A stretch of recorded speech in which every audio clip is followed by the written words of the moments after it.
Welcome back to my Commodore 64 Memories videos. This is where I look at old Commodore 64 software and some of the technical details behind them. Today we have Demon Blue, published in 1992 by MicroValue. The developer was Micrographics. The graphics by David Mowbray and musician is Adam Gilmore. We have this rather nice but slightly creepy bitmap loading screen here. There isn't anything else going on in the background, and that's because it's using actually a relatively slow disk loader. I think it's probably even just using the kernel loader. Looks like it might be. I don't see much drive code being executed at all here. But then after that loading we get this rather excellent title screen music. I don't think this goes on and does anything else. As usual with this C64 debug GUI, we can see the red bounding boxes around the sprite there, so we can see that Demon Blue. Well, actually the game title is Demon Blue, but it says Demon Blues there, right? Well, that's quite strange. I wonder if it's the cover tape says Demon Blue, but okay. There doesn't seem to be much of anything else being accessed during this title screen using the memory view, and there we go. We've got a really nice colourful looking game, right, with a really nice active main sprite and this little yellow star whizzing around. Now those are spikes, and I think they were damaging my health or something like that. We can see in this Vic debug view here that if I force the first sprite, 0 sprite, to be white, then we can see that it contains a high resolution overlay, and it's just that it's black, so it's like a black outline high resolution overlay. Let's set the rest of the sprites as well. I can see what it looks like in that debug view there. If I move the targeting cursor around a bit, there we go. I can see some animating, dynamically animated, because the sprite pointers are stationary, but they show animating sprite frames, dynamically allocated. What are they, spell bottles or color bottles or something? Who knows? To be honest, this game is a bit difficult to understand. I think when I was playing it way back in the day, I didn't really understand what to do at all. I mean, it looks nice, but yeah, it's quite difficult to control, to be honest, but hey ho, never mind. So you'll notice in the debug sprite view here that the sprite pointers are the same, FA, FB, FC, FD, FE for the last 1, 2, 3, 4, 5 sprites, but the sprite frames are being dynamically updated in memory, so the sprite pointers are the same. It's just that the memory which the sprite pointers are pointing to is being updated, and that's how the animations are used, that's how the animations are updated in this game for the other enemy sprites. The player character sprite seems to be using in-memory frames, so it's got quite a number of sprite pointers that it cycles through, and we can have a look at that later on, I think, in ICU 64. I think it'll be easier to visualize. So it's quite difficult to control in C64 debug GUI. Very difficult to control. I think the joystick compatibility in C64 debug GUI, especially when it crosses between these different bitmap flip screens, is quite a challenge. Oh, there we go. Well, okay. You'll notice that you lose energy, or whatever it is, when you collide with the enemies and also collide with the spikes. I don't see much evidence of multiplexing going on. Let's start that again. It's very hard to control, and it's made even harder by the slightly dodgy C64 debug GUI joystick controlling code. Well, there we go. I've finally got onto that platform up there. Gosh, okay. So I think there's just a maximum of 8 sprites. I think the each screen is probably carefully laid out in terms of the sprite budget. Right, so there we go. Let's go to the Vic debug view with the targeting cursor as I try and get as many sprites on the screen. And there we go. There's no real evidence of sprite multiplexing. There are those sprites in the bottom border, but I haven't actually managed to see any of those sprites become visible yet. Quite annoyingly, but okay. But yeah, I don't think there's any evidence of sprite multiplexing going on. There you go, you can see the high resolution outline in white this time because I forced the sprite color to white rather than black. So it makes it very obvious and easy to see. So you'll notice that the sprite frames for the star and the player character sprites, so 3 sprites in total, the high resolution overlay, the low resolution or multicolor sprite basically, and then the star whizzing around as well. All of those sprite pointers are updating. All of the rest of the sprite pointers for sprite 3, 4, 5, and 6, and 7 have static sprite pointers. And that's no real surprise, and that's because with the multicolor bitmap mode that's visible on the screen right now, it uses quite a lot of data within the Vic bank, and the rest of the sprites and the character set for the score panel and the status panel down at the bottom also might be in the same Vic bank. So yeah, not a surprise really. The bitmap mode means that you are quite severely limited in terms of the amount of memory left for sprites and stuff like that. So yes, dynamic sprites, quite an obvious use case there. Let's have a look at this in ICU64. So first of all, okay, the title screen bitmap has been loaded. Oh, there we go. As you can see, actually, in the graphics map debug bitmap view there, we can see the graphical data for the level tiles, if you like, being loaded into the first bank of memory. The second Vic bank, yeah, there we go. There's the main game view. And the rest of the Vic banks are just filled with other data. Okay.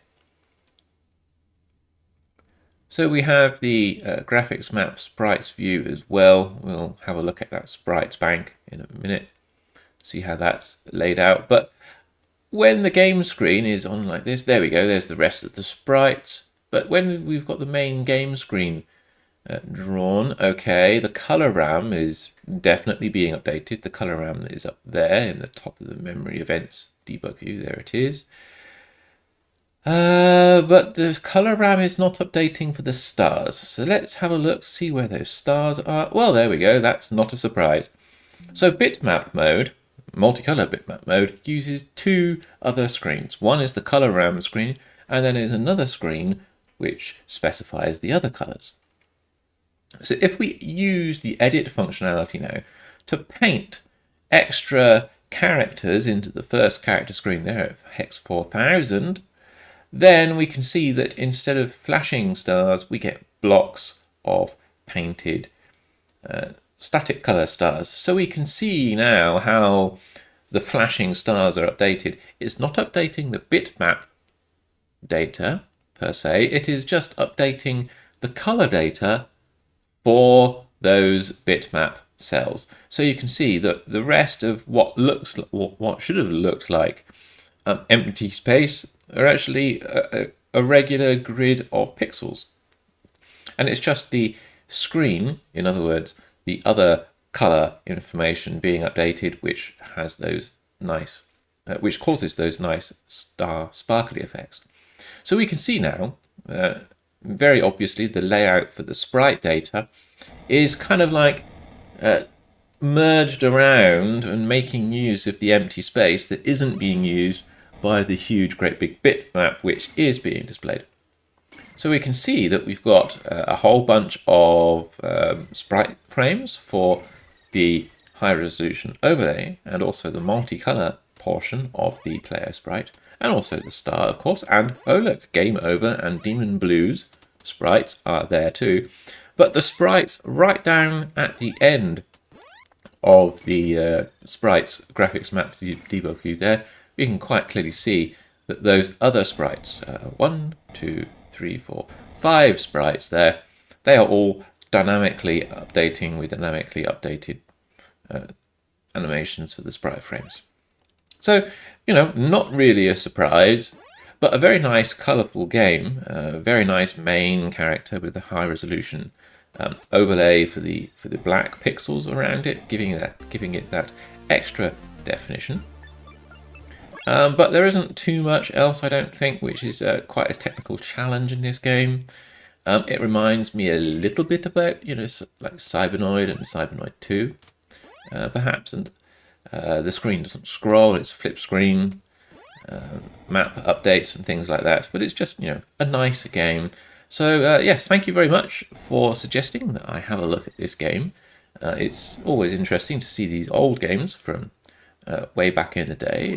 The music and the sound effects are actually really excellent as well.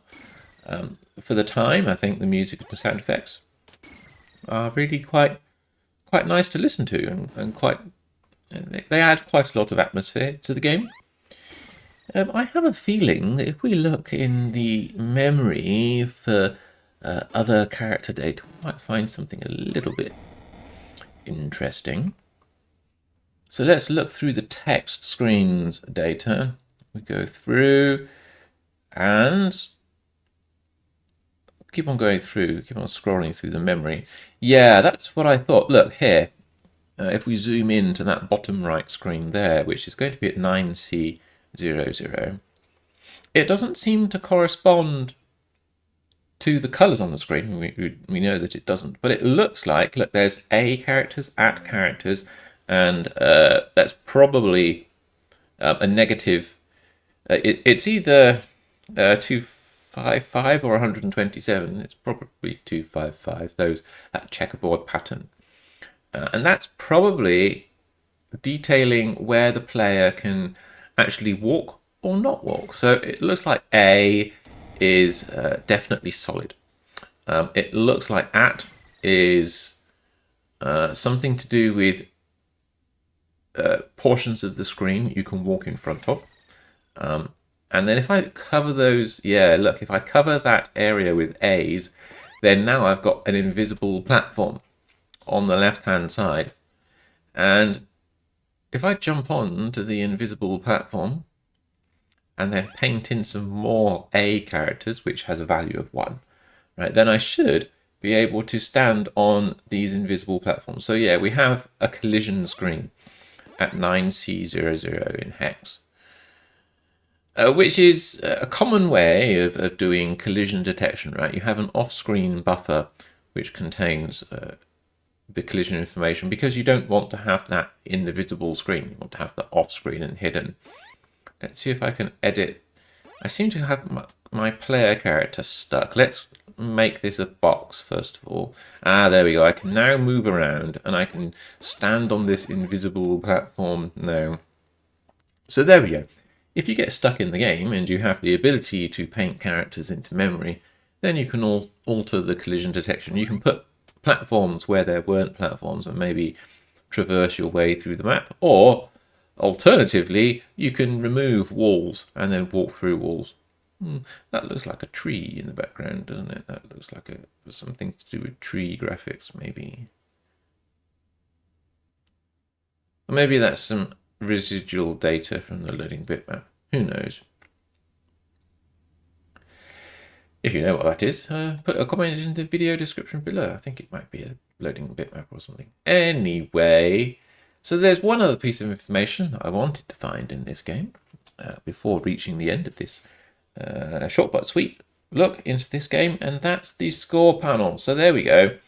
So we have this first screen, which is the color information for the bitmap, but because it's a VIC chip, we can reuse the data, and there we go. So we've got a character-based screen for the score panel, using a character set also at the beginning of memory, and the character set data merged with the character data is used for the status panel down at the bottom of the screen, and it's very cleverly interleaved with the bitmap data and the bitmap color data, so that these areas of the screen, because they don't overlap visually, then you can use these kind of like little hidden areas in the screen to make good use of a multicolour bitmap up at the top of the main game, and then the multicolour character display down at the bottom for the status panel.